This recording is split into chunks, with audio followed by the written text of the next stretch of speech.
Donc, du coup, on va vraiment rentrer dans le vif du sujet. Et je vais donc passer la parole à Perrine pour une première question. On va se prendre une dizaine de minutes chacune, hein, pour nous présenter le territoire et le contexte territorial. Donc, Perrine, c'est à toi et je vais donc partager ta présentation. Ça marche, merci.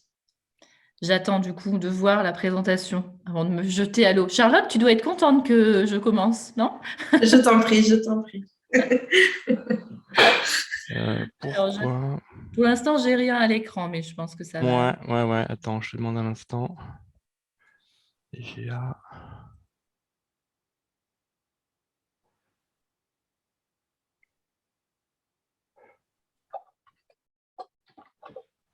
JVGA, mais je cherche la Creuse.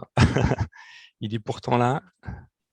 C'est en Limousin, quelque part au milieu de la France. Voilà.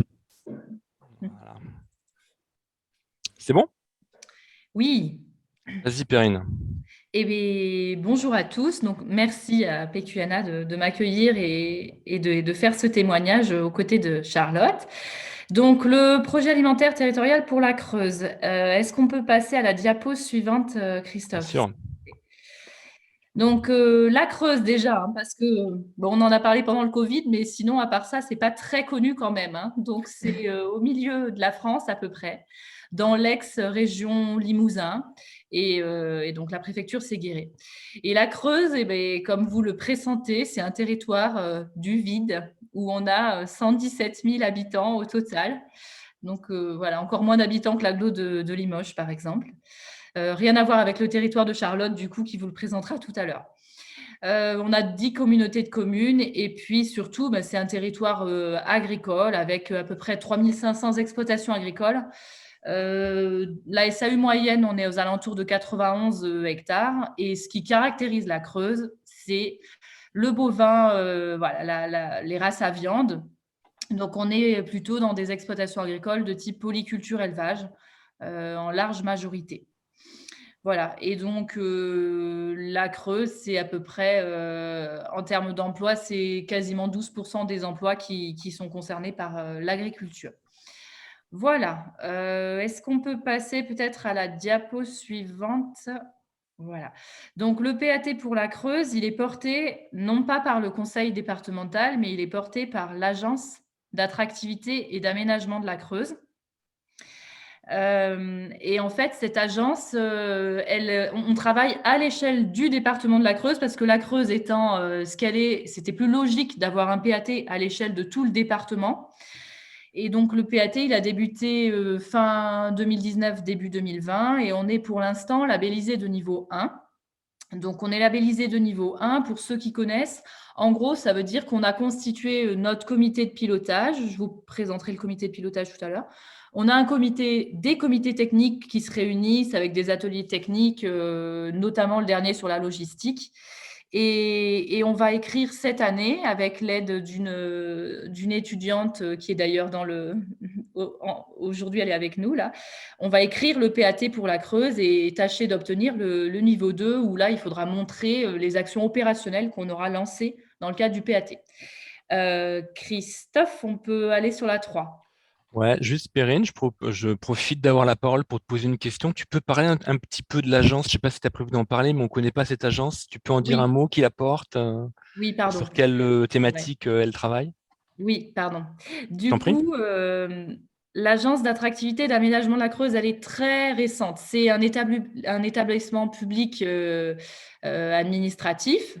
Elle est indépendante. Il y en a dans d'autres territoires. Je crois qu'en Dordogne, il y a une agence qui est très ancienne, qui a 20 ans. Nous, notre agence, elle a 3 ans.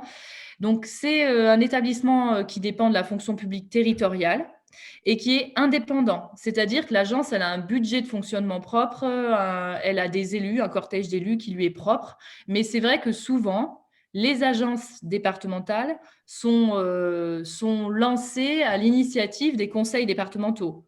Donc, on a quand même des élus qui se croisent entre agences et conseil départemental, mais on va avoir des élus des communes, des élus des EPCI, on va avoir un budget propre pour faire fonctionner cette agence qui aujourd'hui porte le PAT, mais porte aussi une large mission sur l'urbanisme et l'aménagement du territoire. Le PAT, c'est un des 5 pieds de l'agence. Voilà. Ok, merci. Alors, pour ce qui est du PAT pour la Creuse et de ce sur quoi on doit travailler, le quoi. Donc, l'idée, en fait, qui est en filigrane derrière ce PAT, c'était de travailler sur le manger sainement et creusois à toutes les étapes de la vie. Donc, ça veut dire, premier pilier, c'est de travailler sur l'installation en agriculture. Je vous le disais tout à l'heure, on a 3500 exploitations agricoles en Creuse, mais on sait que d'ici une dizaine d'années, on va perdre à l'échelle de la France des milliers d'agriculteurs parce qu'ils vont partir en retraite. Donc, pour nous, le PAT, c'est aussi l'occasion de discuter et de travailler sur l'installation en agriculture, comment donner envie aux jeunes, que ce soit en hors cadre familial ou dans le cadre familial, de s'installer en agriculture. Ensuite, il y a toute la question de l'agroécologie, de la diversification, notamment en Creuse.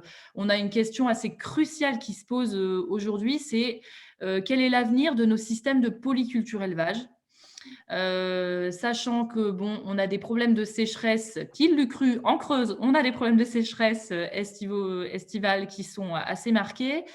On a une demande sociétale qui nous demande en tout cas d'aller vers plus de protéines végétales, de légumineuses notamment.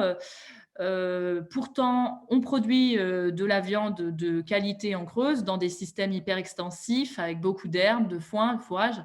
Donc, en tout cas, on se pose la question de l'évolution de nos agrosystèmes et puis de leur durabilité, de leur autonomie, parce qu'on n'est pas forcément 100% autonome sur nos exploitations agricoles. Loin de là, on a des intrants pas mal, donc encore plus aujourd'hui, ça nous met vraiment en zone rouge, là, vu la période qu'on traverse. Ensuite, évidemment, la question plus intuitive dans les PAT, c'est celle de la transformation, de la distribution des produits en circuit court ou circuit de proximité. Et par contre, il y avait une dimension qui nous paraissait essentielle dans le PAT, c'était celle de l'éducation. Donc, l'éducation au goût, la diminution du gaspillage alimentaire, parce qu'on se rend très vite compte qu'on a beau avoir des agriculteurs motivés qui produisent des produits de qualité, et on a beau avoir des particuliers ou une restauration hors domicile qui sont demandeurs de consommer en produits locaux.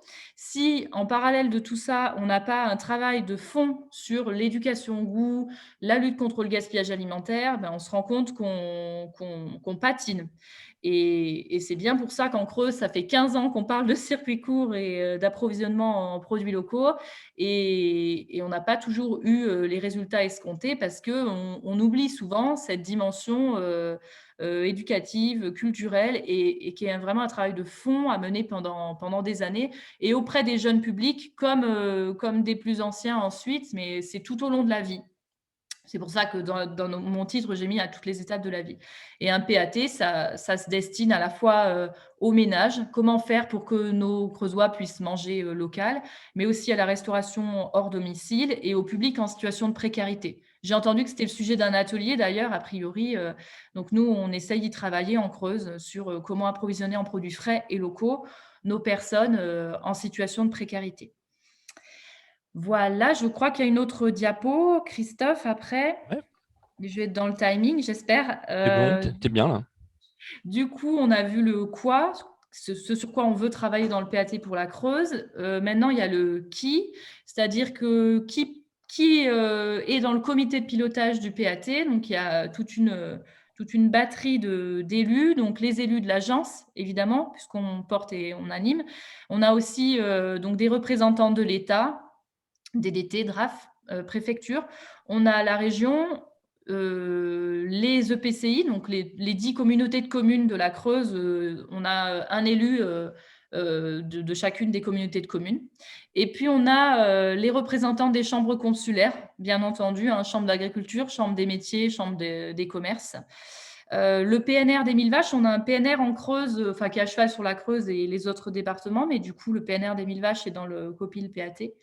Et le CPIE, le Centre permanent d'initiative à l'environnement, et le GAB de la Creuse, le groupe des agriculteurs biologiques 23. Donc, en gros, ce cortège d'élus qui va décider de la stratégie, et notamment, nous, dans le PAT, on a décidé, il a été décidé de mettre l'accent sur l'approvisionnement de la restauration collective en produits locaux. C'était une des priorités qui avait été énoncée au départ. Donc, vous verrez, c'est pour ça qu'on est très vite allé sur les questions de logistique. Au bout d'un an d'animation de PAT, voilà, la logistique est apparue naturellement. Et en plus, donc ce comité de pilotage, c'est 2 rendez-vous par an, 2, 3. Par contre, le comité technique, donc là où on a une grosse centaine de partenaires techniques dans le COTEC, là, pour le coup, c'est vraiment des séances d'ateliers, de co-construction. Et donc là, on a fait un comité technique sur la logistique en décembre, dont je vous montrerai quelques résultats tout à l'heure. On a fait des comités techniques sur les marchés publics qui permettent de travailler sur l'approvisionnement en produits frais, locaux, etc. On a fait plusieurs thématiques de travail comme ça avec les membres du COTEC qui, au gré ça fait un peu comme pour les ateliers PQNA, ils viennent en fonction du sujet qui va être traité. Et on a la chance d'avoir des partenaires hyper constructifs et donc de réussir à avancer sans trop de conflits, ni politiques, ni techniques, en tout cas pour l'instant. Voilà. Je crois que mon temps est écoulé peut-être, ou est-ce qu'il y a une autre Ouais, diapositive? alors on peut regarder la diapo suivante. C'est Ah bah oui, celle-ci. quand même. Pardon. Vas-y. Prends ton temps, on est tranquille pour l'instant. Ok, ça c'était juste pour vous dire que déjà dans un PAT, la première des choses, c'est de connaître son territoire. Donc il fallait qu'on sache combien on avait de producteurs en Creuse qui faisaient de la vente directe et qu'est-ce qu'ils faisaient comme produit, est-ce qu'ils livraient, est-ce qu'ils livraient pas. Donc on a fait avec l'outil que vous utilisez peut-être qui s'appelle Cigéo. En gros, c'est un outil de cartographie. Et avec cet outil, on est allé cartographier l'ensemble de notre offre en produits locaux, donc les producteurs qui font de la vente directe, les magasins qui vendent des produits locaux, les marchés, les drives. On a 11 drives en Creuse. Pour un petit territoire où on n'est pas nombreux, c'est pas mal, c'est pas ridicule. Il faut remettre à l'échelle du nombre d'habitants. 11 drives, à peu près 300 producteurs qui font de la vente directe. Alors, on ne les a pas tous parce qu'ils sont vilains, ils n'ont pas tous voulu s'inscrire sur ma carto, donc je ne les ai pas tous. Mais on y travaille. Tout ça pour vous dire que voilà, on a inventorié, cartographié de façon aussi à ce que quand des gens viennent en Creuse pour les vacances, ils sachent où consommer local et ils peuvent directement contacter l'agriculteur puisqu'on a les coordonnées de chaque agriculteur. Juste un dernier truc pour ne pas paraître sectaire. Dans le PAT, manger local ne veut pas forcément dire que manger creusois. Hein. Alors, ça va jusqu'où le local en Creuse? Voilà, on va le Ça faire va jusqu'où? voter. On va le faire voter aux membres du COPIL. Notre définition va bien au-delà de la Creuse parce que d'abord, on ne produit pas tout en Creuse. Vous verrez une certaine diversité de produits si vous allez sur la carte. Mais le local, c'est la Nouvelle-Aquitaine ou même c'est les départements limitrophes. Le Puy-de-Dôme, il n'est pas dans la Nouvelle-Aquitaine. Mais pour autant, pour nous, manger du Puy-de-Dôme, c'est complètement logique. Surtout qu'on a des établissements qui sont à cheval sur la limite départementale. Donc, voilà. J'ai une question d'un participant sur la gouvernance. Est-ce que vous avez des représentants des consommateurs? Alors oui, dans les comités techniques, on va avoir, et puis là, surtout le 2022, ça va être la grosse année avec Lydie, donc l'étudiante.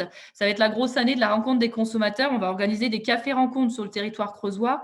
En gros, on demande aux élus à 4-5 endroits de la Creuse d'organiser avec nous des cafés pour aller rencontrer les habitants, discuter avec eux de ça veut dire quoi manger local? Est-ce que vous arrivez à manger local?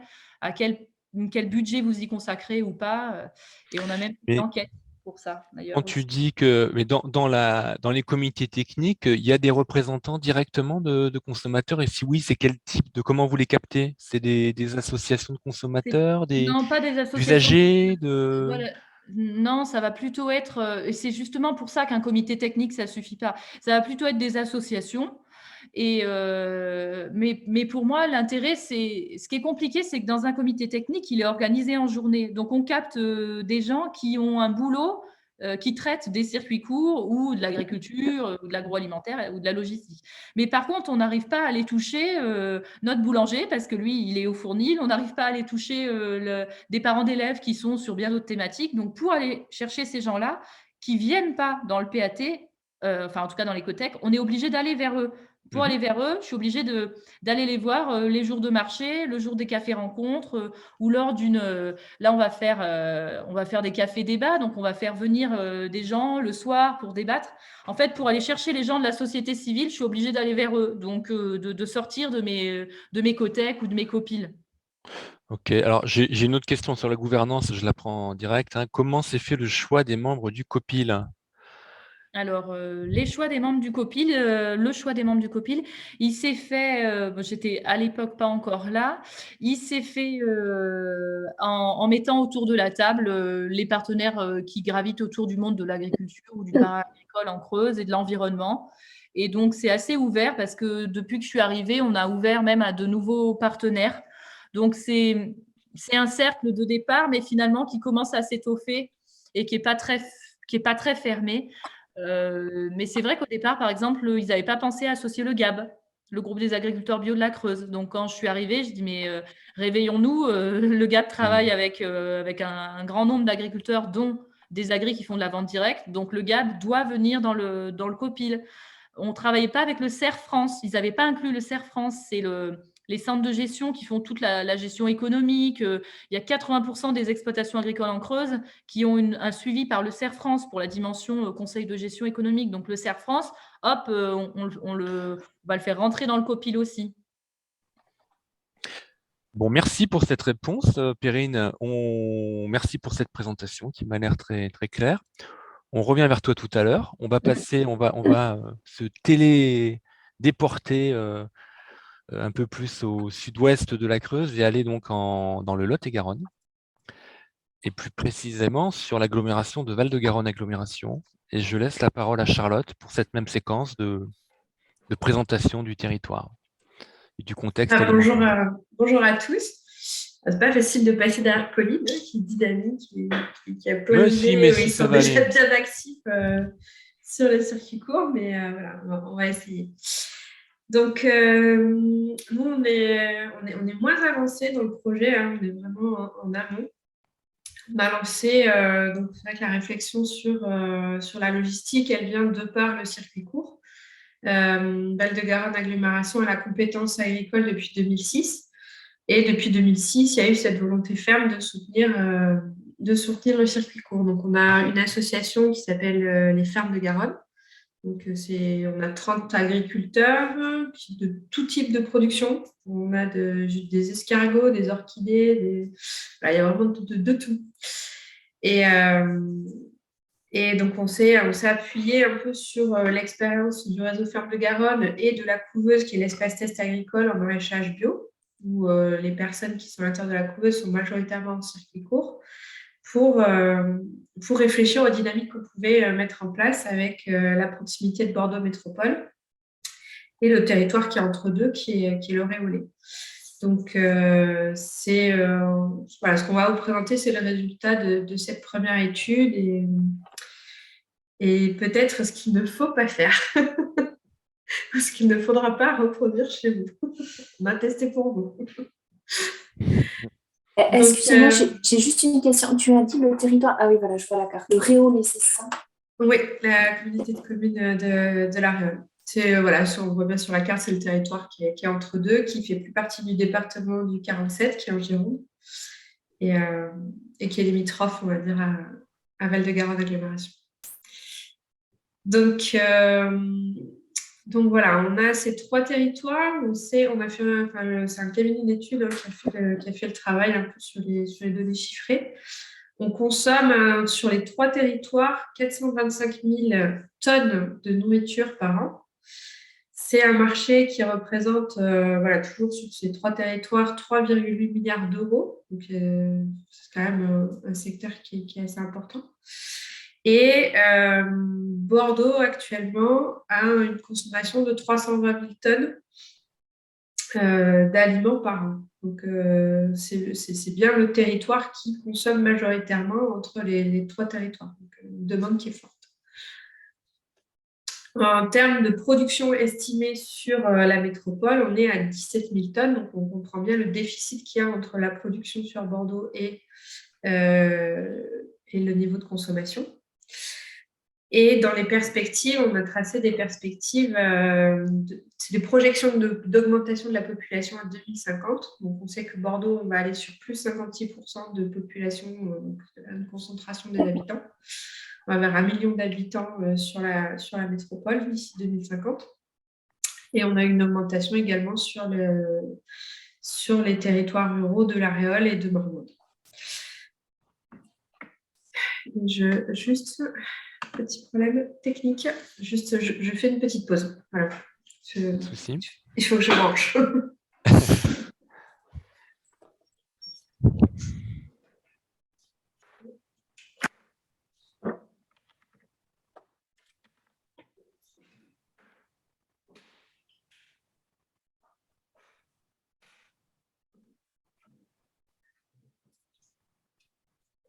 Voilà, vous m'entendez? Ouais, vas-y. Ouais. C'est tout bon.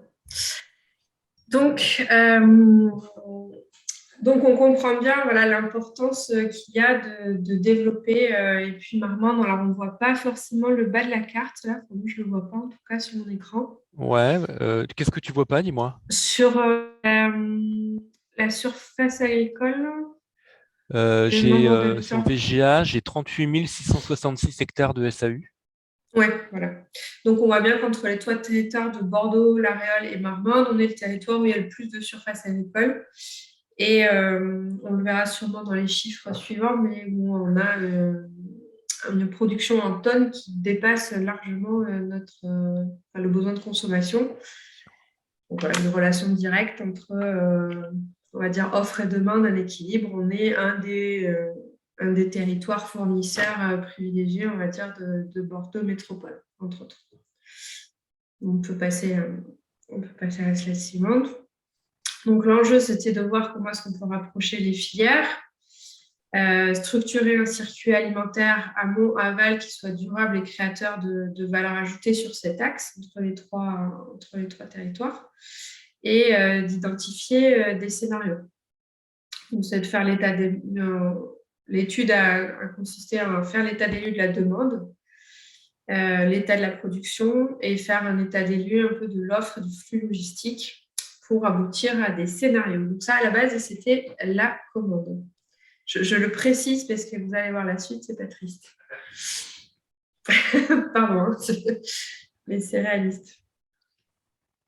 Donc, on peut passer à la slide suivante, Christophe. Merci. Voilà, donc un petit peu le plan de financement rapide de l'étude, une étude qui a coûté quand même assez cher, 72 000 €. On a eu des cofinancements. Voilà, où chaque communauté a participé, des financements de la région qui ont été là. Donc, voilà, gros travail de pilotage et de coordination avec tout le monde pour trouver des dates de réunion. Ça n'a pas été simple. Mais voilà, il y a eu un gros travail qui a été fait quand même avec les élus et les techniciens pour faire en sorte que ça se fasse. On peut passer à la slide suivante. Et donc, dans l'historique un petit peu de l'étude, comment est-ce qu'on en est arrivé là? C'est le service coopération qui a piloté un petit peu tout ça. Donc, il y a eu signature du protocole en 2018 avec Bordeaux Métropole. Protocole de coopération qui visait d'autres sujets que l'alimentaire. 2019, signature de la charte de coopération entre VGA, Communauté Commune Réolais et Bordeaux Métropole. Donc, il y avait entre autres cette étude. Lancement de l'étude en 2019 pour arriver, on va dire, au copil final en 2021.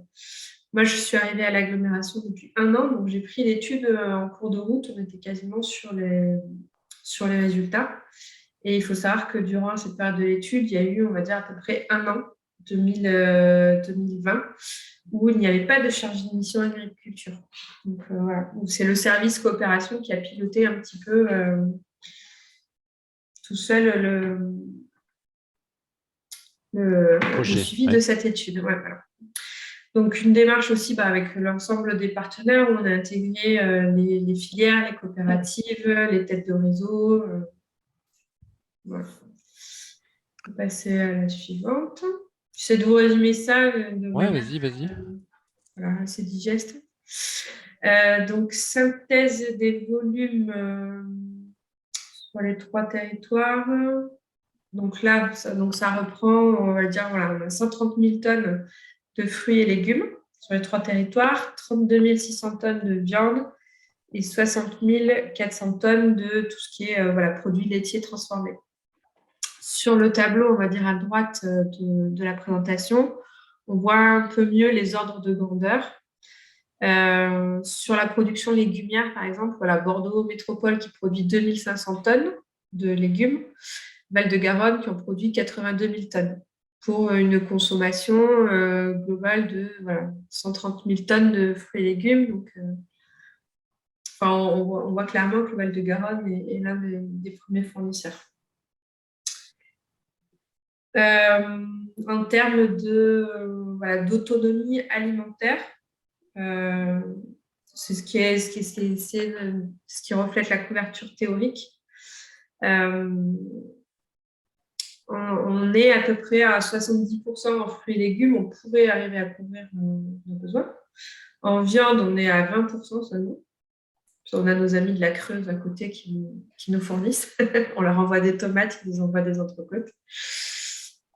Et à 25% en produits laitiers. Voilà, c'est vrai qu'on n'est pas un territoire où il y a énormément d'élevage et de production laitière. Une question de compréhension, là, quand tu parles de couverture théorique, tu parles de la couverture théorique de Val-de-Garonne agglomération ? Non, de l'ensemble des 3 territoires. De l'ensemble du territoire. C'est quand même assez intéressant de voir ça. Que, de toute façon, ce territoire extra large, de Bordeaux Métropole jusqu'à l'extrémité de VGA, Val-de-Garonne Agglo, n'est pas autonome, loin de là, malgré un territoire très producteur qui est Val-de-Garonne Agglomération. Je découvre ce chiffre-là, je trouve ça assez parlant quand même. Pour nourrir une métropole comme Bordeaux, il faut aller beaucoup plus loin. Géographiquement parlant. Il faut l'ensemble de la Nouvelle-Aquitaine, avec la Creuse. Ok, tu as fini sur cette diapo ? Oui, on peut passer à la suivante. Donc, il y a eu un travail, on va dire, pour identifier... après, je vais peut-être avancer, en fait, dans la présentation. Ouais. Mais tu sais, on va arriver sur la question 2, en fait, là, je pense. Mais tu peux peut-être, du coup, enchaîner. Ce que je te propose, c'est tu enchaînes sur la logistique. Donc, on est sur la question 2, et puis on retournera vers Perrine dans un second temps. Mais du coup, c'est comment et à quel moment, finalement, cette thématique de la logistique, elle est arrivée dans vos préoccupations ? Et je pense que cette diapo commence à répondre à la question. Oui. Vas-y, poursuis. Du coup, on sait que la plupart de nos agriculteurs, tous font de la vente directe, la plupart font de la vente directe à la ferme, parce qu'on est sur un modèle polyculture avec plusieurs ateliers. C'est-à-dire qu'on va avoir des fermes, on va faire de la céréale, du maraîchage spécialisé, et puis un petit peu de maraîchage diversifié ou du tabac ou du pruneau, une petite activité complémentaire agricole ou de la fraise qui est plus ponctuelle. Je schématise un petit peu, mais c'est vrai qu'on a pas mal de schémas comme ça, où ça va être un petit peu d'élevage, poule pondeuse, un peu de maraîchage, un petit peu d'argot. La plupart des exploitations ont ce visage-là. Et on a de la vente directe sur le territoire. Tout le monde ici connaît un agriculteur chez qui on peut aller acheter directement. Mais le principal débouché économique, il se fait dans la structuration des filières et sur le débouché sur métropole. C'est-à-dire que nos producteurs vont des fois jusqu'à Biganos, jusqu'à Lacano, Mimizan pour vendre leurs fraises. Parce que quand c'est la saison, là, ici, la vente directe, la demande est plus que couverte. Voilà. Donc, on a des agriculteurs qui voyagent beaucoup et qui, effectivement, je rejoins ce qui a été dit en introduction, pour la majorité, n'intègrent pas le coût logistique dans leur comptabilité. je schématise volontairement, mais en gros, ils partent se balader, quoi. Voilà. Ils prennent le camion, ils partent à l'extérieur, ils partent prendre l'air, ils vont au contact du client. Et donc, pour eux, c'est un plaisir et ils ne l'intègrent pas dans le calcul du coût de revient et dans la construction du prix de vente, ils ne l'intègrent pas. Donc c'est important à savoir parce que du coup, c'est des résultats d'exploitation qui sont faussés et des modèles économiques qui sont faussés sur ce facteur-là. Parce que ça coûte très cher, en fait, la logistique, les amortissements, camions, etc. Ça coûte cher. Là, je parle des petits producteurs. Ouais. Les déplacements dont tu parles sont en fait des particuliers, quoi. Des producteurs qui avec leurs petites camionnettes, vont écouler leur production à eux. Ouais. Hein, C'est une petite moyenne production. Petite moyenne production ne sont pas comptabilisés, je suppose, des productions plus industrielles ou en plus grand volume.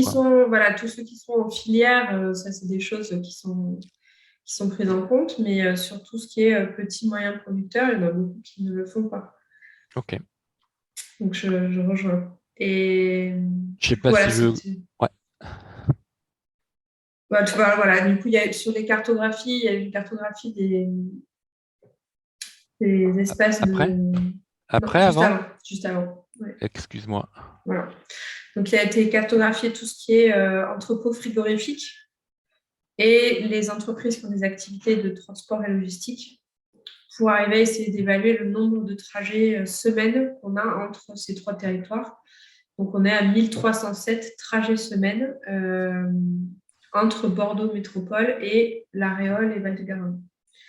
Donc, ce qui a un impact carbone, on n'a pas ces chiffres-là, le cabinet n'a pas poussé jusque-là, mais ça a un impact en termes de trafic, on peut imaginer. Et du coup, il y a quand même un potentiel pour arriver à optimiser. On se dit, il y a du trafic, il se passe des choses. Peut-être qu'on peut réfléchir à optimiser ce qui se passe déjà pour le rendre plus viable. J'enchaîne. Ouais. Donc, les enjeux, c'était répondre à la loi Egalim, aussi travailler avec la restauration collective. On avait le CIVU de Mérignac qui était dans la boucle, le mine de Bordeaux qui était également dans la boucle. Le CIVU Mérignac, c'est quand même 24 000 repas jour, donc c'est assez conséquent. Je le précise, dans les lieux de restauration collective publique de Bordeaux, oui. La ville de Bordeaux et de Mérignac. D'accord. Donc, école, maison de retraite, etc. CCAS. L'enjeu était aussi de voir au niveau des producteurs quels étaient les besoins et d'arriver à dimensionner un petit peu les tailles, les volumes qu'on pouvait appréhender et de favoriser l'interconnaissance en fait, des acteurs sur le territoire. Alors, c'est vrai que malheureusement, dans cette étude, et ça, je n'ai pas la réponse, n'ont pas été intégrés les acteurs de la logistique. Voilà. On avait des têtes de réseau, des coopératives, mais aucun transporteur. Ça fait partie des erreurs qui ont été faites. Dommage. Oui, c'est étonnant parce que je trouve que sur la diapo d'avant où il est très très clairement posé l'enjeu de déplacement avec ces 1307 trajets individuels semaine. Et bref, vas-y, continue. Voilà. On peut passer à la suivante. On va rappeler. Et là où on a effectivement les résultats de cette étude. Nathalie plutôt. Il y a quelqu'un qui parle avec son micro ouvert. Ma chaîne Nathalie. Je ne sais pas qui c'est, mais vas-y, continue. D'accord. Du coup, c'est vrai que dans les résultats de l'étude, je l'expliquerai un petit peu après, c'était porter à connaissance les actions menées sur le territoire, porter à connaissance les offres innovantes et solutions commerciales de logistique mutualisée pour les producteurs, type charrette et autres. Recueillir et diffuser les bonnes pratiques sur les marchés publics, ce qui peut être fait. organiser des événements de rencontres entre producteurs, fournisseurs et acheteurs gestionnaires, coordination commerciale de réponse aux appels d'offres et coordination territoriale des acheteurs. Ce qui a été retenu en contexte, c'était de renforcer l'interconnaissance, newsletter, organiser un événement local, donc rencontre des producteurs gestionnaires cuisine, et conduire un appel à manifestation d'intérêt pour favoriser l'émergence de projets, on va dire, avec les producteurs et les transporteurs. Donc, qu'est-ce qu'on peut dire par rapport à ça? C'est-à-dire qu'on a mené une grande étude avec un cabinet qui était de Lyon. On va pas revenir sur les décisions, mais c'est vrai que c'était peut-être pas ce qu'il y avait à faire. Ça a mobilisé beaucoup d'énergie. Un résultat qui, au final, est très peu opérationnel. Se faire une newsletter et organiser des événements, c'est intéressant, mais ça ne nous apporte pas une solution concrète. Et à travers le témoignage, on a discuté avec les organisateurs, vraiment aller chercher les acteurs locaux de terrain. Alors, c'est ce qu'on va refaire cette année. On va aller plus sur le terrain et travailler directement avec les acteurs de terrain. Parce qu'en fait, c'est eux qui connaissent. Le cabinet a eu beaucoup de difficultés à avoir des informations concrètes sur les trajets, sur les flux. La logistique est un environnement complexe qui est difficile à appréhender. Et même les professionnels du secteur, ils maîtrisent ce que eux font, mais une vue globale, elle est toujours à peu près. Parce que c'est très difficile à appréhender et à quantifier. Donc, voilà, moi si j'avais un message à faire passer, du coup, ces actions, donc les 3 actions retenues, elles ont été mises en œuvre, hein, c'est ça? Alors, l'événement local, pour le moment, on est hors cadre pour organiser un événement local. Il y a une volonté politique d'atteindre, d'avoir quelque chose de beaucoup plus structuré pour lancer un événement. L'idée aurait été de continuer avec l'Ariole et Bordeaux Métropole. Une convention sur la coopération s'est arrêtée, n'a pas été renouvelée par choix de l'ensemble des acteurs. C'est-à-dire qu'on a même une étude qui arrive en bout de course à ce que des relations qui avaient été tissées ne se renouvellent pas. D'accord. Tu parles du contrat de coopération interterritoriale, là. Oui. D'accord. Effectivement, ça pose question, hein, de savoir pourquoi. Une étude qui a été longue, fastidieuse à mener et avec des résultats peu probants. Donc, chacun a dit, bon, on se réorganise, on se restructure chacun chez nous et on se rappelle quand on a des choses organisées, mises en place. Et merci. Et l'AMI, pour faire émerger des initiatives, il a été mis en place ou Voilà, on est en train de travailler le cahier des charges pour travailler justement avec les transporteurs. On travaille avec les transporteurs du territoire là, également sur des problématiques liées aux énergies qui sont bien d'actualité. Donc sur l'hydrogène, des choses comme ça. Donc on explore ces pistes-là en s'appuyant sur les transporteurs locaux. Et c'est quelque chose qu'on va mettre en place dans les prochains mois. Là, avec Ok, je tourne ou La politique, oui. Alors peut-être qu'effectivement, elle arrive un peu tard, cette slide. Mais en gros, la politique agricole de Val-de-Garonne, c'est favoriser l'installation. Donc, on a un espace test agricole, on a des aides directes et il y a un projet assez important de revalorisation d'une gravière pour un site collectif qui sera tourné vers l'agriculture biologique. Le développement des circuits courts et la valorisation des productions locales. Donc, démarche label rouge sur tomates de Normande. Et on travaille avec le GAB aussi localement, qui est à Gourbier 47, pour voir comment est-ce qu'on travaille l'aspect transition agroécologique sur le territoire. Donc, c'est toutes ces questions-là qui nous amènent, que ce soit sur l'angle d'installation, effectivement, c'est comment est-ce qu'on crée un parcours, comme on a des parcours entreprises sur les parcs d'activité, comment est-ce qu'on crée un parcours, un accueil des agriculteurs sur le territoire, avec à chaque étape une mise en réseau et des solutions, donc soit sur l'identification des terres, sur le stockage, le matériel, la logistique fait partie de ces maillons en fait, qui font partie de l'attractivité du territoire sur l'installation d'agriculteurs. Le circuit court, forcément, la logistique, on l'a bien compris, c'est un problème central. Et la valorisation des productions de qualité, c'est pareil, la tomate de Marmande va jusqu'à Rungis, elle part en Belgique. Donc, il y a un lien avec la logistique aussi là-dessus. Donc, c'est un peu par toutes ces entrées qu'on arrive à réfléchir, à se dire que la logistique, effectivement, fait partie des points stratégiques, comme les ateliers de transformation, pour créer de la valeur ajoutée sur le territoire et permettre aux exploitations d'être rentables, entre guillemets, mais de participer à la viabilité des exploitations. Ok, tu continues. On va assez vite donner la parole ensuite à Perrine. On peut passer là, sur politique agricole de Bordeaux Métropole, qui a eu sa feuille de route, voilà, comme du Réolais.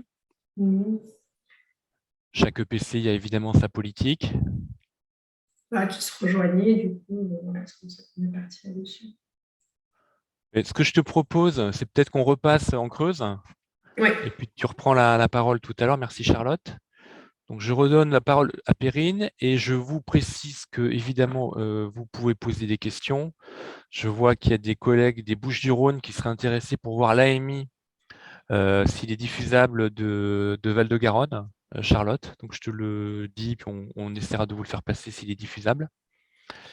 Voilà, donc n'hésitez pas à faire des commentaires ou à lever la main et je passe la parole à Perrine pour voir finalement comment, à l'échelle du département de la Creuse, les acteurs se sont emparés de cette question logistique. D'accord. Il y a quelqu'un qui voulait savoir qui était le bureau d'études qui a travaillé avec toi, Charlotte, pour, je pense, le bannir de sa liste. Voilà, merci. Je ne suis pas sûre que ce soit correct de le faire, mais c'est un cabinet lyonnais. C'est un cabinet lyonnais. Je vous laisse chercher. Il faut passer un coup de fil à Charlotte après la Bon, et bien alors on repart en creuse. Donc du coup, la diapo 6, qu'est-ce que c'était? Les agriculteurs, bon. C'est bon, hein? Ouais. On va passer à la 9, je crois, c'est la suivante. Ouais. Voilà. Donc, comment on en est venu à travailler sur la logistique? Je vous le disais tout à l'heure, le comité de pilotage du PAT s'est donné pour priorité de travailler sur l'approvisionnement de la restauration collective creusoise en produits locaux. Et notamment, comme tu le disais, Charlotte, avec cet objectif d'atteindre les exigences de la loi Egalim, à savoir 50% de produits sous SICO, dont 20% de bio. Et on a eu beau regarder dans les meilleurs établissements scolaires, enfin ceux qui font beaucoup d'appro, qui font attention sur l'appro locale, labellisée, etc. On n'est pas forcément toujours dans ces clous de la loi Egalim. Et on peut passer à la diapo suivante du coup. Et voilà, du coup, nous, c'était de se dire, on va aller chercher cet objectif de la loi Egalim, mais pour y parvenir, il va falloir qu'on travaille sur la logistique avec nos producteurs. Donc là, rapidement, je vous mettais une carte de la Creuse avec les bassins de consommation de la restauration collective. En fait, le plus vert, c'est Guéret, un peu au centre, on va dire. Et puis, on va dire que ça suit la nationale 145, pour ceux qui connaissent. En gros, à l'est, elle part direction Montluçon et ça traverse comme ça tout le territoire. Et c'est pour ça qu'on voit du vert le long de la 145, c'est exactement ça. C'est parce qu'en gros, on a les principales villes de Creuse et les bassins de consommation. Et puis après, un petit peu au sud, on a Bourganeuf, voilà, ici. On va avoir Felletin et Ahun, voilà, sur ces territoires-là. Donc, c'est là où on va avoir les plus gros bassins de consommation. Mais comme on a un territoire du vide, et ben nous, on a une exigence en matière d'optimisation des kilomètres parcourus qui va être incontournable. Donc, est-ce qu'on peut passer à la diapo suivante? Donc, pour travailler sur cet approvisionnement de la Restauco en produits locaux, on a essayé de se dire: «Oui, d'accord, mais qu'est-ce qui…» En fait, il y a plein de curseurs à faire avancer en même temps et c'est ça qui est compliqué. Il faut d'abord qu'on travaille sur le gaspillage alimentaire dans nos établissements, de la Restauco parce qu'on constate qu'on a, au moins, au bas mot, 25 % de gaspillage certainement dans nos établissements de la Restauco. Donc tant qu'on aura du gaspillage alimentaire, on ne pourra pas aller acheter des produits, frais, bio, locaux qui sont parfois, pas toujours, mais parfois plus coûteux que ce que les établissements, achètent. Donc il faut qu'on travaille sur l'éducation au goût et on embauche, là d'ici quelques semaines, on va embaucher une personne pour travailler dans les collèges notamment, sur l'éducation au goût et la diminution du gaspillage alimentaire. Ça va être un CDD de 3 ans et on va essayer de le pérenniser à la fin de son CDD parce que vraiment, on a besoin d'aller chercher une marge économique sur le gaspillage et on doit y parvenir. On s'est fixé pour objectif de diminuer de moitié notre gaspillage alimentaire. Et ça, c'est le 47 qui nous a motivés là-dessus parce qu'on avait fait des visios avec du 47 dans nos assiettes, avec le département. 47, c'est le Lot-et-Garonne, je le précise. Ouais. Et du coup, nos collègues du 47 nous avaient dit qu'eux, ils avaient économisé jusqu'à 700 000 € par an à l'échelle de leur collège et que ces 700 000 €, du coup, ils étaient réinjectés au travers leur marché public sur des achats locaux, frais, etc. Donc, on voit très bien la dimension éducative dans un PAT. Elle doit arriver en premier, en fait, quasiment. Après, on travaille sur des achats groupés. Donc, en fait, on a lancé un marché sur la viande bovine. On va en lancer sur les produits laitiers, puis dans la foulée sur d'autres types de denrées alimentaires. Et dans ce marché, on construit le marché avec les producteurs. Donc, en fait, on a mis lors d'un comité technique du PAT, on a invité des producteurs, des groupements de producteurs, des collectifs. Et on leur a expliqué qu'en Creuse, dans nos établissements, la viande bovine qu'on consommait, elle était en large majorité pas creusoise. C'est fou. On déborde de viande et c'est un peu comme les tomates du 47, elles montent à Rungis, puis après elles partent en Belgique. Nous, notre viande, c'est pareil, elle sort du département. En plus, on produit beaucoup de broutards, donc des animaux qui sont pas finis et qui vont se faire finir à l'étranger. Donc là, l'idée avec ce marché, c'est de se dire, bon, c'est illégal de vouloir retenir des entreprises sous prétexte qu'elles sont locales. Donc l'idée, c'est pas de se dire on va retenir que des locaux sur ce seul critère-là.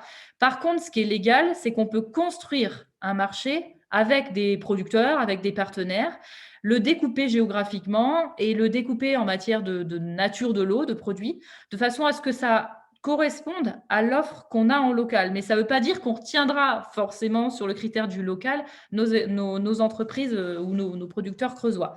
En tout cas, on a construit ce marché avec eux de façon à ce que s'ils veuillent répondre au marché, ils puissent le faire.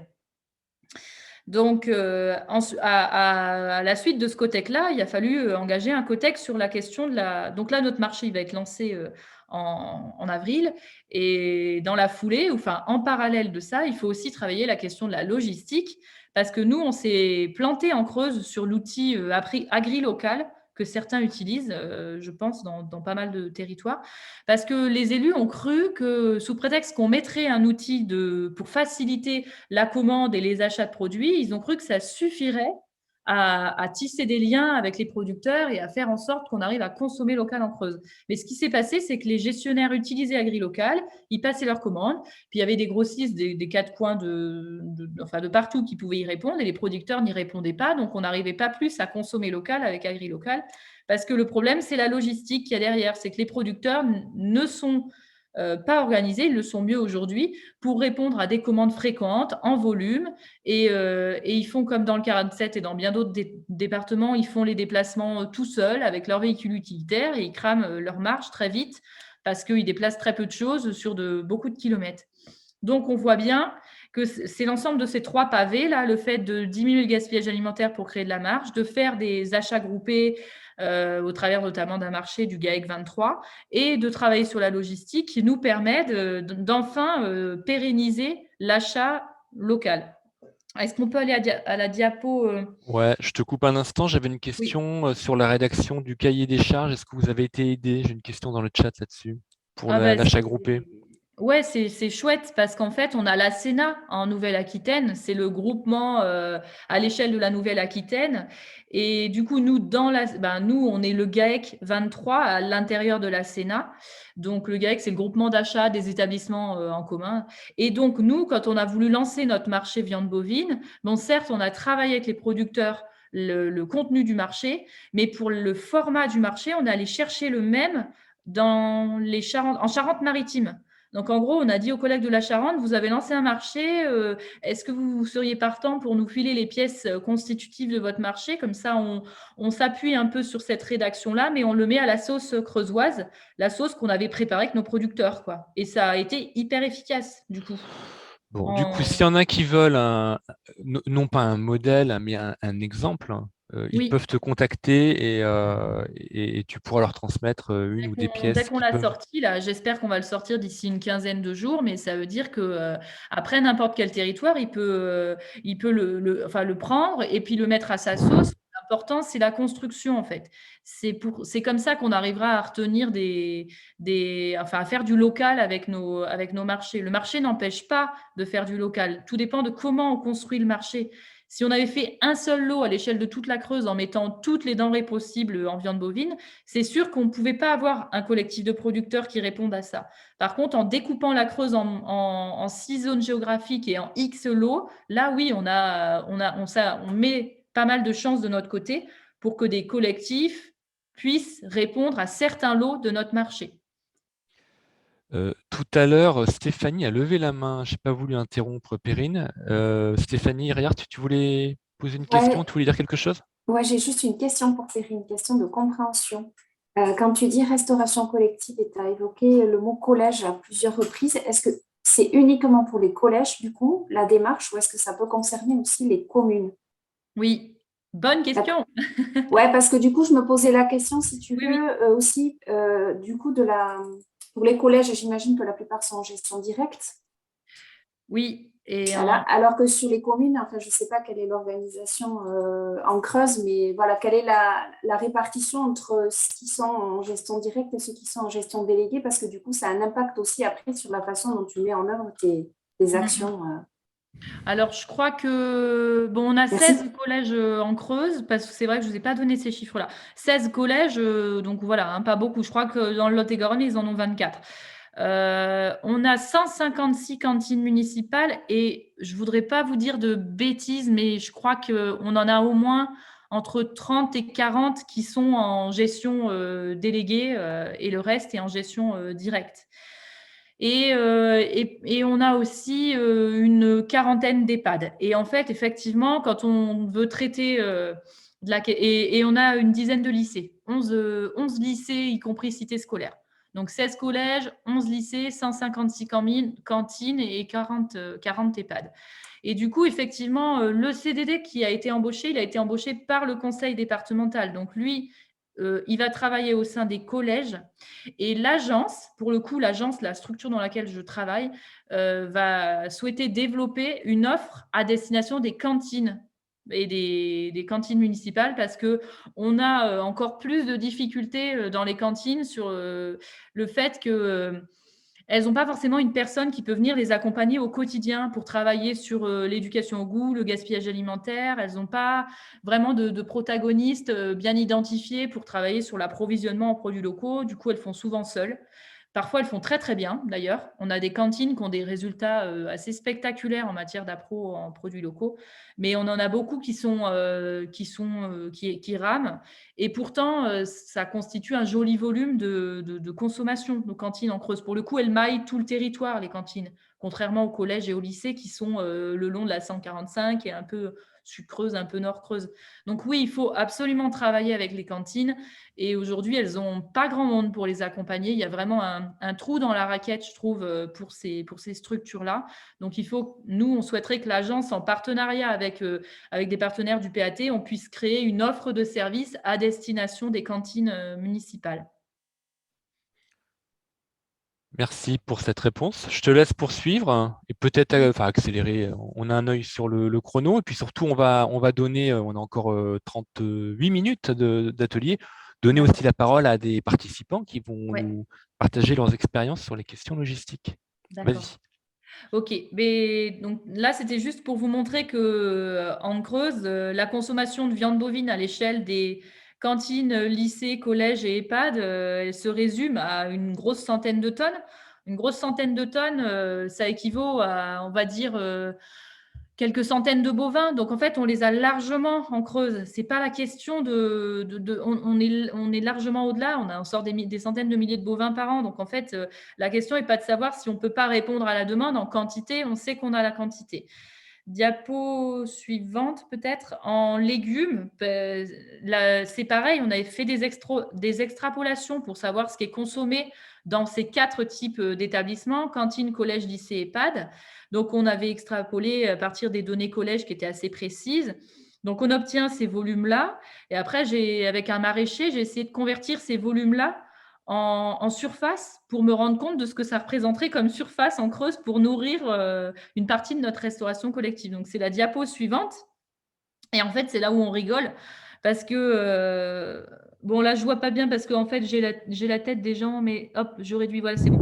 En fait, en Creuse, grosso modo, en pommes de terre, carottes, pommes, tomates, betteraves, poireaux, choux, avec quelques hectares, hein, donc 9 hectares de patates, allez, 2 hectares de carottes, 3 de pommes, etc., etc. On nourrit les bouches des cantines, des collèges, des lycées et des EHPAD. Avec seulement ça, quoi. Donc, ouais, vous voyez, c'est l'avantage d'être pas nombreux. Hein. Il y a quand même des Ouais.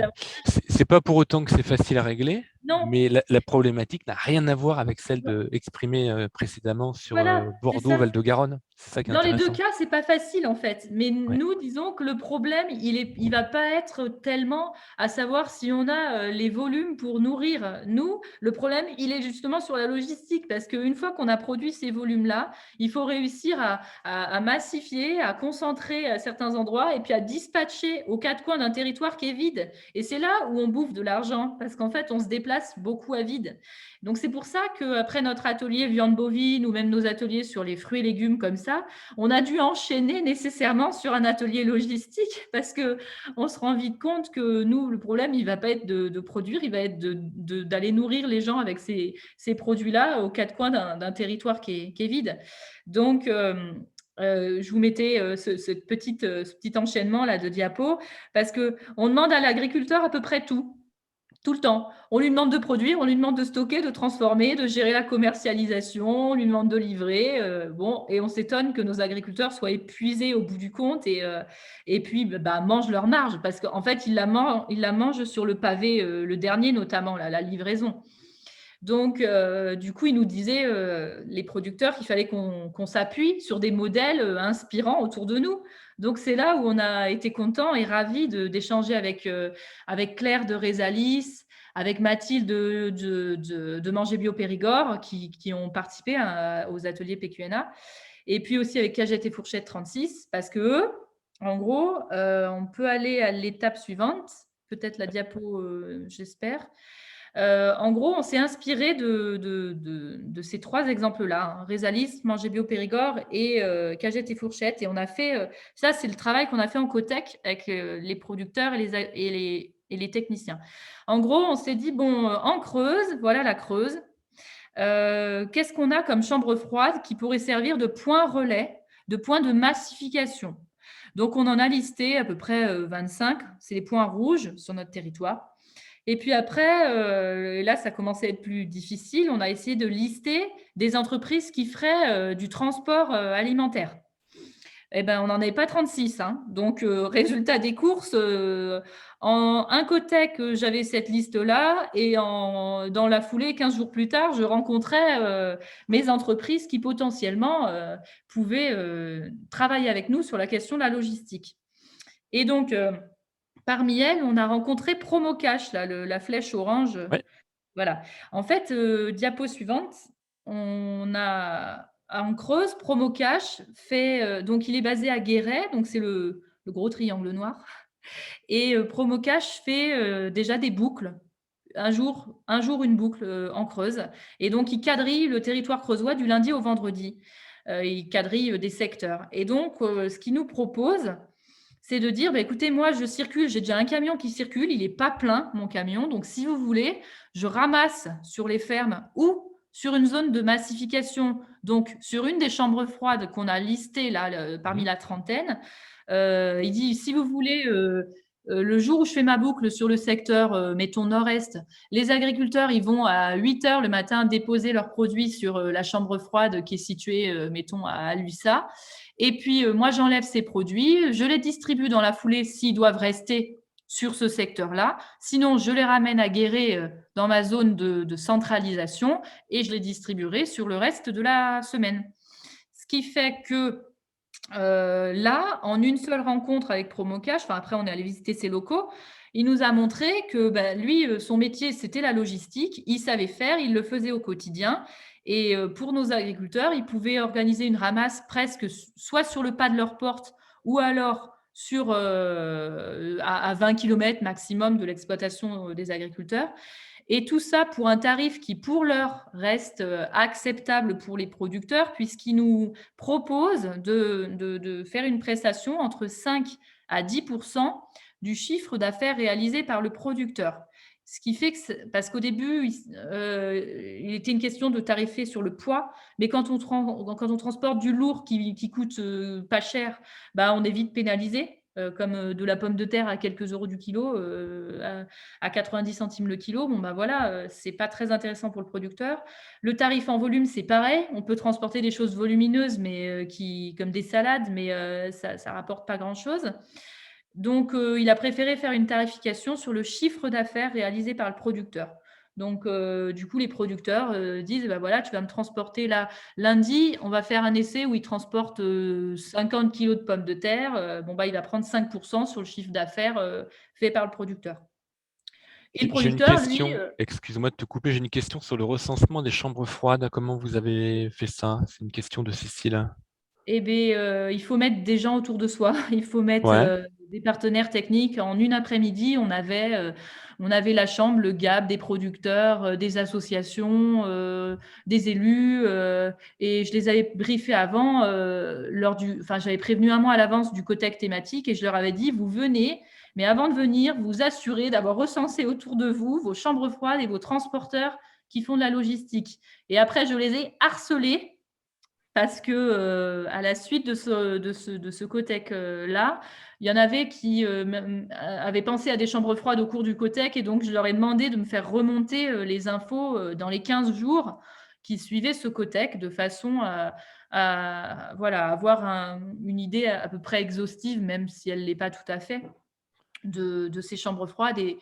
Et ça va poser question parce que même si elles servent de zone de massification, il va falloir savoir qui en a la responsabilité sanitaire, réglementaire, etc. Quand plusieurs agriculteurs posent sur la même chambre froide qui peut appartenir à un privé des denrées alimentaires, certaines qui sont fraîches, il faut quand même qu'en matière de responsabilité, on sache qui a la responsabilité de tout ça. Du coup, même question dans le prolongement de Stéphanie, où elles sont situées, ces chambres froides, à qui elles appartiennent? On est sur du privé, là, on est sur des entrepreneurs, des transformateurs, Pour partir sur la diapo, du coup, Christophe, si c'est possible que je me les remette en tête. D'après. Ouais, alors c'est là. Voilà, du coup, on a des chambres froides qui sont pour la plupart chez des privés.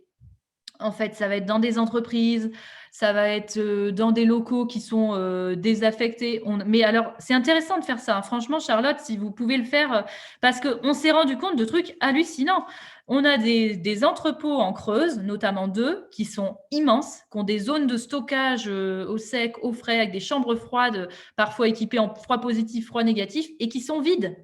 Et où le privé ne demande qu'à une chose, c'est que ce soit utilisé. Du coup, à la suite de ça, il y a un projet légumerie. C'est pour ça que la thématique légumerie m'intéresse aussi.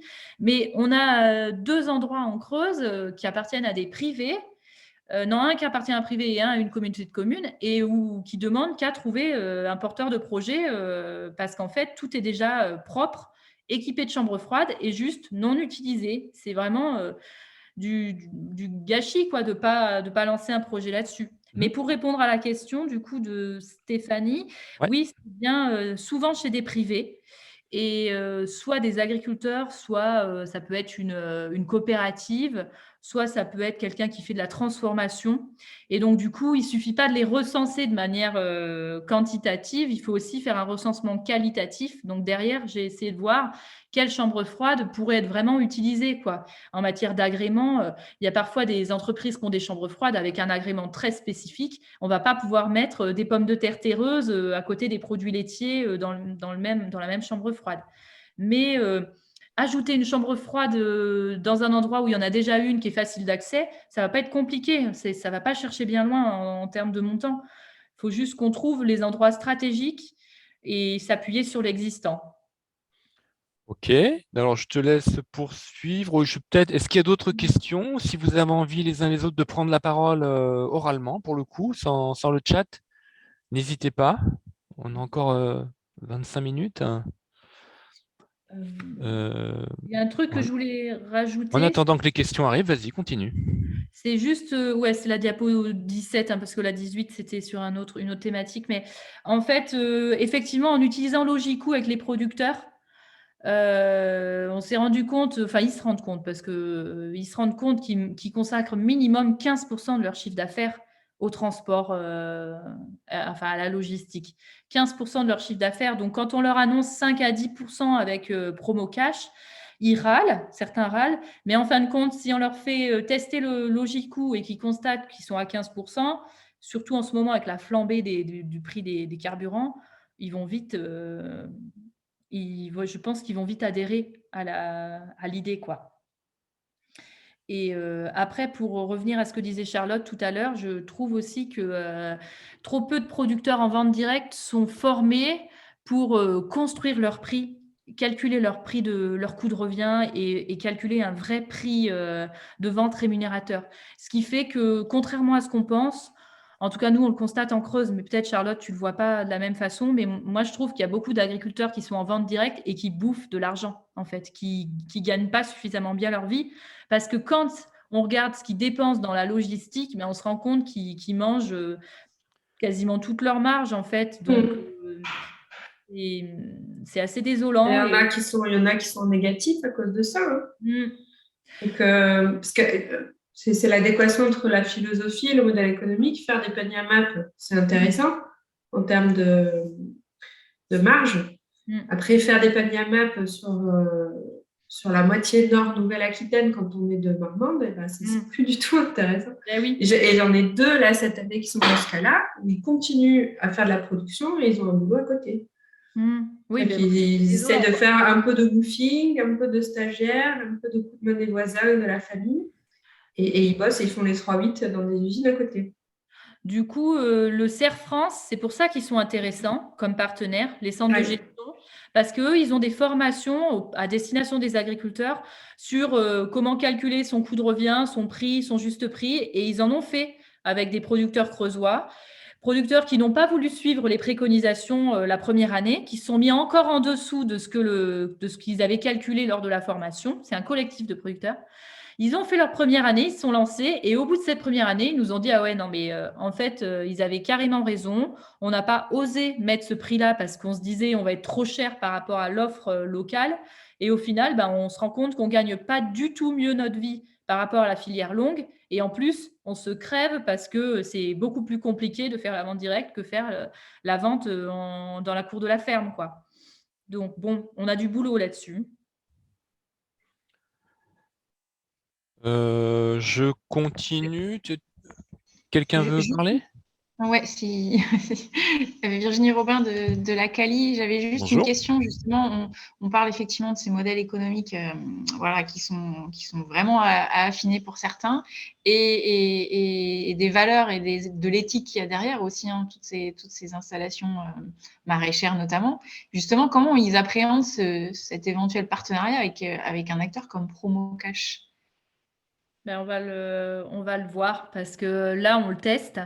Donc, ce lundi, on a testé avec un autre producteur avant. Donc, on veut tester au moins avec 4 ou 5 producteurs faire un calcul assez basique de combien ça a coûté au producteur, la différence entre ce que lui, il aurait fait tout seul ou ce qu'il fait avec Promocash. Et puis après, on va rassembler les agriculteurs lors d'un comité technique et là, on va rigoler parce qu'effectivement, on va leur montrer, ma foi, on va leur proposer. Ils disposent. Donc, on va leur montrer les chiffres et puis surtout, je pense, faire témoigner des agriculteurs qui ont utilisé le service Promocash et voir si la mayonnaise prend. Je me voile pas la face. Je pense que comme tout, ça va débuter doucement. Et puis, au fur et à mesure du temps, je pense que quand les uns et les autres vont voir l'avantage, si réellement Promocash reste entre 5 à 10% du chiffre d'affaires, je sais dès aujourd'hui que les agriculteurs sont gagnants. En passant sur le pas de la porte des agriculteurs pour prendre leurs marchandises, je pense que économiquement, il n'y a pas photo, mais culturellement, je suis d'accord avec vous, l'agriculteur, il va pas forcément avoir cette envie de déléguer à un autre la rencontre avec sa clientèle, la livraison et donc cette proximité qu'il a avec ses clients. Mais c'est pas exclusif. On peut faire du promo cash pour une partie de sa clientèle et puis continuer à aller livrer une autre partie de sa clientèle soi-même parce qu'on y trouve un intérêt aussi. Je pense il y aura des solutions logistiques, comme le disait Laura Simonetto. Oui, le fameux mix. En tout cas, affaire à suivre et on sera ravis d'avoir les retours d'expérience. Ça va se battre, je pense. Ça va être un combat. Mais bon, on va voir. Merci en tout cas. Ouais. D'autres questions, d'autres interventions, des partages d'expérience? Je vois dans le chat, c'est Monsieur Cadet qui parle de... Alors, je ne sais pas de quel EPCI il s'agit, peut-être le préciser, mais que la chambre froide de l'EPCI pour le service de repas à domicile est disponible le vendredi après-midi. Et donc, l'EPCI le met à disposition du drive fermier local pour la remise des paniers. Donc, il y a des niches encore, il y a des créneaux un peu disponibles qui peuvent permettre à la marge d'optimiser. Et surtout avec le développement des drives, où forcément le développement des drives nécessite à un endroit d'avoir une chambre froide. Donc ça veut dire que. Et c'est une fois par semaine les drives. Donc ça veut dire que le reste, 6 jours sur 7, c'est vide. Donc le but n'est pas d'aller chercher de l'argent pour financer des nouvelles chambres froides, mais je pense que déjà avec ce qu'on a, en plus, optimiser. C'est des dispositions gracieuses. Par contre, je ne sais pas comment ils font pour la responsabilité sanitaire, du coup, s'il y a un souci. C'est la question à l'EPCI là que tu poses. Oui. On va la poser à Monsieur Cadet. Vous pouvez prendre la parole. Si vous nous entendez. Et ouvrez votre micro. Vous m'entendez là? Ouais, allez-y, bonjour. Oui, bonjour. Donc oui, en fait, nous, on est sur une zone aussi où il y a une très faible densité. Donc en fait, quand on s'est lancé sur le drive, en fait, l'originalité, entre guillemets, c'est qu'on a 5 lieux de remise des paniers. Donc on peut couvrir un grand secteur. Et en fait, moi, je suis sur une communauté de communes où, par exemple, en fait, le fameux vendredi, là, on fait une quinzaine de paniers uniquement. Donc, en fait, ce serait un peu court pour lancer toute une organisation. Et le fait d'être sur 5 points de livraison, on arrive à 80 à 100 paniers servis entre 16h et 19h. Donc, en fait, en logistique, les producteurs se donnent rendez-vous à 13h sur un point central où là, ils dispatchent en fait les produits. Et en fait, après, on a les producteurs qui repartent sur 5 endroits différents, mais il y a bien 40 km, 50 km d'écart, quoi. Où se situe votre PCI, Monsieur Cadet? Dans le Pas-de-Calais. Ah, d'accord. Bienvenue en Nouvelle-Aquitaine. Oui, voilà. Et donc, en fait, c'est vrai que tout ça s'est permis aussi parce qu'on a la mise à disposition de locaux gratuitement. On utilise les chambres froides des différentes EPCI qui ont des services de portage de repas. Et il se trouve que le vendredi après-midi, ils ne l'utilisent pas. Donc, ils le mettent à disposition. C'est une façon pour eux de faire une contribution sans que ça leur coûte non plus, et puis tout le monde est content, quoi. Après, en responsabilité, je pense que comme c'est une remise directe aussi par le producteur, c'est le producteur qui est responsable jusqu'au bout de son produit et c'est à lui d'être vigilant sur le maintien de la température, quoi. Mais par exemple, s'il y a du lait renversé dans la chambre froide ou quelque chose de sali dans la chambre froide, c'est qui s'occupe de ça? Ah ben, c'est à charge des producteurs de rendre la chambre froide En l'état. nickel, quoi. Ouais, voilà. Il y a un conventionnement? Il y a un conventionnement avec les producteurs et la communauté de communes? Conventionnement, je pense que oui, il y a peut-être une convention d'établie, ouais, tout à fait. D'accord, oui. Moi, je pense que Mais, c'est mieux. mais du coup, on a pu monter pendant le confinement à quasiment 300. Je crois qu'au maximum, on était à 320 paniers remis sur ces 4 heures, quoi. Donc, je dirais que ça fonctionnait très, très bien, Oui. quoi. Il y avait pas de Mais oui, souci. oui. Merci, Monsieur Cadet, pour votre intervention. Je donne la parole à Nour Durand, qui a levé la main. Bonjour, Nour. Oui, bonjour, vous m'entendez? Oui, très bien. Oui, alors désolée, je n'ai pas de vidéo. Déjà, je remercie les deux témoignages. Alors, je ne vais pas vous cacher que je me reconnais davantage dans le département de la Creuse, puisque nous sommes un EPCI du coup situé dans le sud Charente, la Valette du Drône, 50 communes, très rurales. Et en fait, nous, on a la spécificité, alors on n'est pas labellisé projet alimentaire territorial, mais on mène quand même un plan alimentaire, on va dire, à notre échelle. Et en fait, on a la compétence affaires scolaires. Donc, on gère toutes les cantines de nos écoles. Donc, c'est à la fois un avantage et à la fois… Alors, on a l'avantage d'avoir des petites unités de production. Donc, on a la chance d'avoir des cuisiniers qui font du fait maison, qui travaillent beaucoup avec les producteurs locaux. Mais on a un territoire, comme j'ai dit, 50 communes qui va de 50 km du nord au sud. Et donc, nous, c'est typiquement la problématique de la logistique qui se pose. Et du coup, la question de Perrine tombait bien parce que je me posais la question de cette réglementation sanitaire par rapport à la chaîne du froid, etc. Est-ce que du coup, en Creuse, le choix notamment d'un professionnel, j'allais dire, de la logistique, s'est fait pour ces raisons-là, c'est-à-dire aussi pour être sûr d'avoir tout simplement des camions ou des camionnettes frigorifiques équipées, parce que nous, quand on a pris la tâche des services de l'État, donc l'ancienne DDCSPP, donc la DTE-TSPP maintenant, c'est vraiment leur point de vigilance qui est revenu là-dessus. Donc voilà, là-dessus, je serais un peu preneuse d'avoir les informations un peu plus détaillées. Merci. Surtout que nous, on a la DTSPP tout le temps avec nous. Ils ne nous lâchent pas aux copines, aux côtés, qui sont là tout le temps. On se retourne, ils sont là. Donc, en fait, du coup, la DTSPP nous invite à évidemment, enfin, ils sont hyper pointilleux sur les questions sanitaires dès qu'on parle de transport de produits locaux, etc.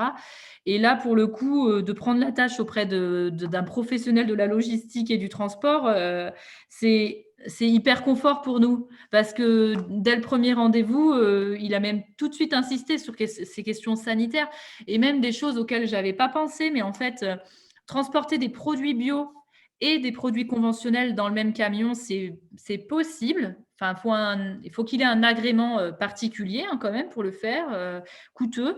Et par contre, il me dit, c'est possible, mais alors c'est complexe parce qu'il faut vraiment emballer, mettre à part le bio par rapport au conventionnel. Donc lui, il ne le faisait pas jusqu'à présent. Et je lui ai dit, bah oui, mais là, ça ne va pas être possible parce que nous, on a et du bio et du conventionnel. Donc, du coup, il nous a tout de suite mis en garde. Et en fait, le gros atout de Promocash, c'est qu'il peut donner les emballages, soit des caisses, soit des caisses basses, des caisses hautes qui s'empilent facilement, qui sont toutes de la même taille. Donc, lui, son camion, du coup, il est hyper optimisé au niveau du rangement. Et il peut filer des palettes aussi pour palettiser plus facilement et séparer le bio du conventionnel. Donc, pour le coup, dès qu'on se met en lien avec un professionnel de la logistique et notamment alimentaire, nous, ça nous a fait une bouffée d'oxygène sur pas mal d'aspects législatifs, réglementaires, parce qu'à fonctionner en amateur, parfois, on n'est pas du tout dans les clous réglementaires. Hein. Donc, là-dessus, Promocash, on est plus serein quand on fonctionne avec eux. D'accord, merci beaucoup. Je relaye une question de Lucie Cariou, qui est vraiment dans le cœur de l'atelier. C'est est-ce que certains de vos PAT incluent un volet sur la logistique et notamment sur le dernier kilomètre? Est-ce qu'on a des exemples dans l'assistance là de collectifs qui se sont intéressés à cette question-là? Et plus globalement, voilà, peut-être un partage d'expérience sur comment le PAT a traité la question logistique. Est-ce qu'il y a d'autres retours d'expérience, hein, en quelques mots?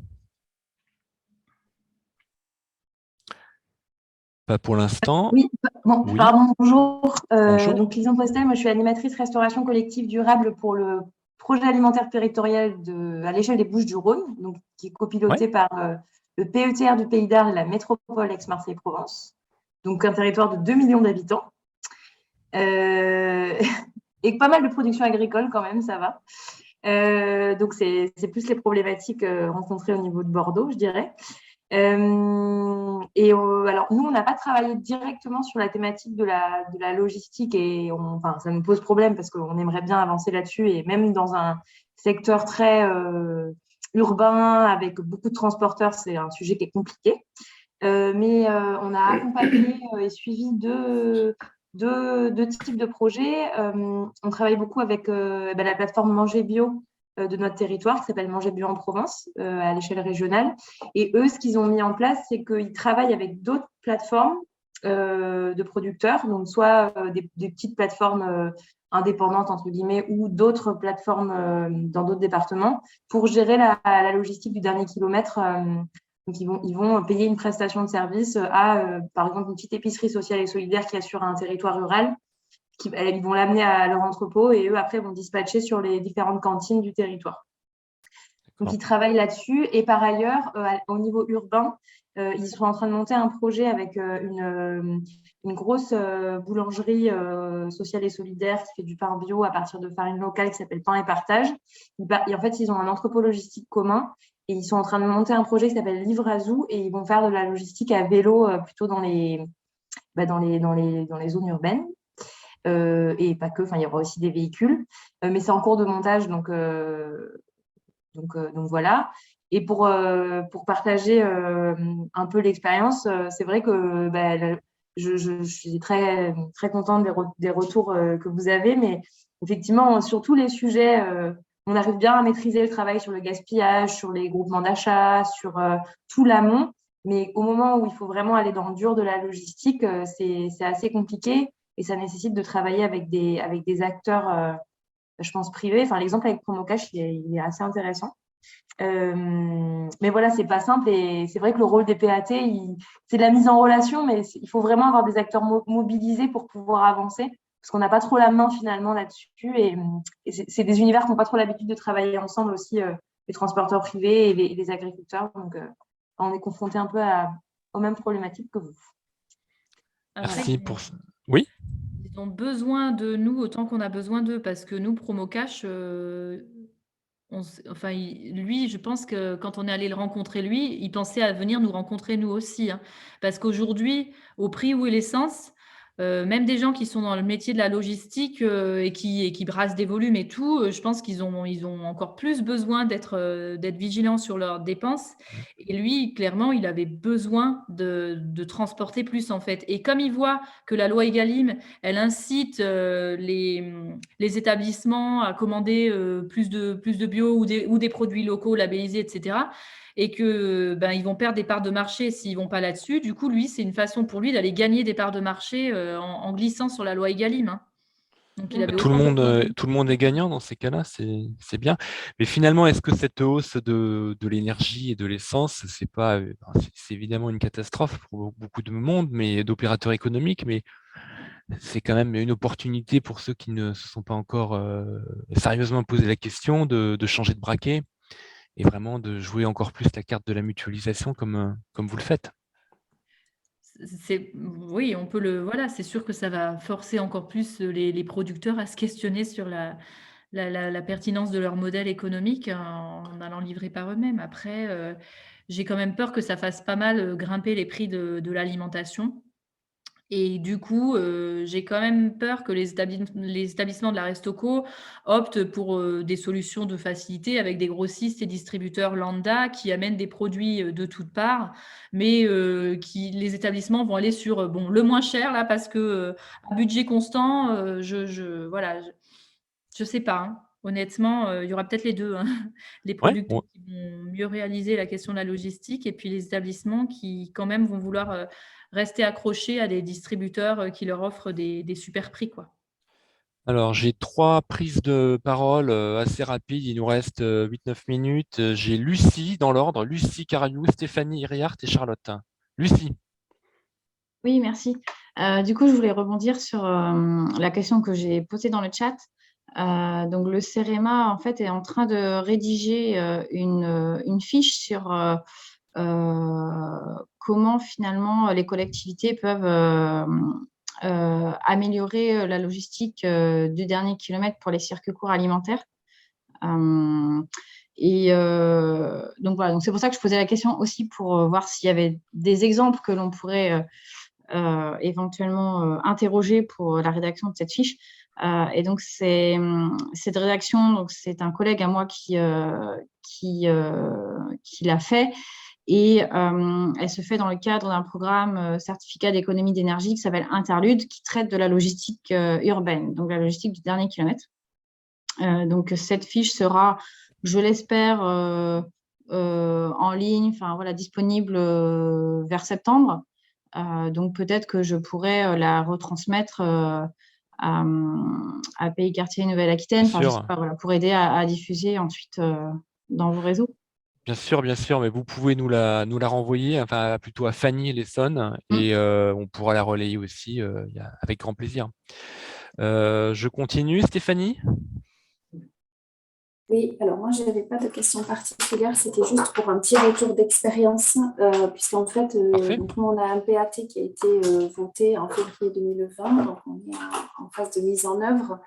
On a identifié depuis très longtemps la logistique comme étant une problématique importante à l'échelle de notre territoire. Donc, le Pays Basque, c'est 300 000 habitants, 158 communes et du littoral jusqu'à l'intérieur. Hein, donc, ça fait quand même beaucoup de kilomètres. Et en fait, on bénéficie d'un accompagnement de la Banque des Territoires, qui a mis à disposition 3 consultants qui sont venus sur le territoire entre le 14 et le 18 mars dernier pour venir justement rencontrer l'ensemble des opérateurs concernés par la logistique, à la fois des acteurs Estoco, des organisations agricoles, le conseil départemental et quelques logisticiens.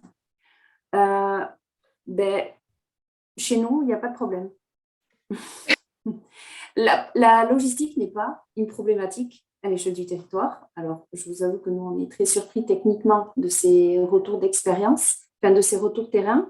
Mais a priori, ce n'est pas un problème. Et justement, on a posé la question aux consultants de savoir, puisque c'était quand même le 14 et le 18 mars, est-ce que, justement, avec l'envolée des prix du gasoil, etc., de l'essence, il y a certains opérateurs qui ont dit, oui, bon, on va peut-être réévaluer notre position-ci. Eh bien, non. Donc, c'est pour vous dire qu'aussi, peut-être en fonction aujourd'hui, alors peut-être qu'on n'a pas rencontré tous les acteurs qu'il fallait, on n'a pas rencontré, c'est peut-être un biais des producteurs à titre individuel, on a rencontré plutôt des organisations, donc c'est ce qui a été dit, je crois, au début, je ne sais plus qui c'est qui l'a dit, qu'il y avait effectivement les filières, ils sont organisées, effectivement, c'est ce qui se passe, alors peut-être qu'on n'a pas été voir les bons, mais même sur les filières où on aurait pu penser qu'entre des opérateurs qui sont situés plutôt en Pays Basque intérieur et pour aller, mettons, livrer à Bayonne une cantine, il faut mettre quasiment, allez, j'exagère, mais en gros, presque 1h30 aller-retour. Aujourd'hui, même eux, ils n'ont pas soulevé cette... Enfin, voilà, c'est pas un problème pour eux. Voilà, donc, c'est juste un petit retour. C'est étonnant, voilà. c'est intéressant et étonnant. Voilà, bon, on va creuser la question. Ouais. Non, mais ça mériterait, ça serait intéressant. On va essayer avec nos consultants de recreuser la question et de voir sur quoi on peut peut-être approfondir, mais en tout cas, le premier retour, c'était celui-là. Peut-être que c'est lié au fait que vous êtes un territoire où il y a énormément de producteurs et de produits locaux et une forte culture de manger local et que du coup, vous n'avez pas de difficulté à remplir des camions de produits locaux pour aller d'un point A à un point B et remplir le camion pour aller du point B revenir au point A parce que de toute façon, il y a toujours un gros flux de consommation de produits locaux sur votre territoire. C'est énorme. En fait, on a beaucoup de produits locaux, on a beaucoup de productions labellisées, mais par contre, on se rend compte que concrètement, dans les assiettes, que ce soit dans les cantines ou dans les restaurants, la part de produits locaux n'est pas si importante que ça, en fait, parce qu'on a aussi des stratégies de filière qui sont comme sur vos territoires, qui en fait exportent beaucoup. Donc au final, les élus pensent que les enfants de la cantine, ils mangent de la viande qui vient du territoire, mais au final, la viande qui leur est proposée, elle ne vient pas du Pays Basque et pourtant, on produit beaucoup de choses. Mais bon, à voir. Bon, Stéphanie, merci pour ce commentaire qui est contrasté avec les précédents, c'est intéressant. Du coup, il y a Charlotte qui a levé la main, je vais lui donner la parole tout de suite, mais pendant que tu es là, Stéphanie, On va peut-être pas avoir le temps de faire une petite restitution là, ici, entre nous, mais ça va aller pour mettre en avant quelques idées forces tout à l'heure. Je ne m'inquiète pas, mais c'est par bon. contre, j'étais en réunion avant le début de celle-là, donc du coup, j'ai combien de temps pour faire un petit retour? C'était quoi, 7 minutes? Je dirais 5 minutes ou 10 minutes. Attends, je dois avoir cette information ici. Il est écrit 5-10 minutes. Tu prends ton temps. Okay. Les 5 minutes, c'est bien, mais tu as le temps. Et puis, les participants qui voudront compléter pourront le faire. Charlotte, tu voulais dire quelque chose? Alors, je veux juste rebondir sur ce qui s'était dit. Effectivement, il y a une dimension culturelle des territoires qui est très importante. Alors on voit que ça marche au Pays Basque, parce qu'il y a aussi une culture de solidarité, de travailler ensemble, de collaborer ensemble. Nous, on est complètement à l'inverse. Dans le Lot-et-Garonne, on a des individualités qui sont très fortes. Et typiquement, moi, j'étais partie sur un schéma comme l'a présenté Perrine, avec le territoire divisé en 4 zones. Quand j'ai présenté cette hypothèse, on m'a dit « Mais madame, on n'est pas dans le kolkhoz ici. » Voilà, typiquement.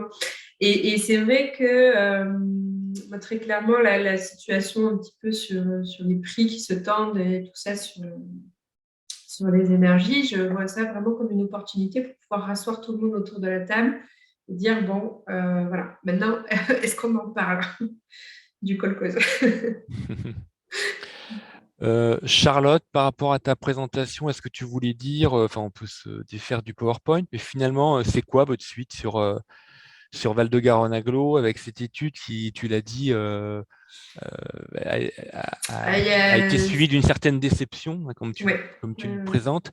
Comment vous allez rebondir sur cette question logistique notamment, et sur notamment le lien à la métropole bordelaise, où il y a un enjeu économique, écologique aussi, assez colossal. Comment Alors, ça se trame pour la suite? On a repris contact en fait avec les transporteurs privés directement.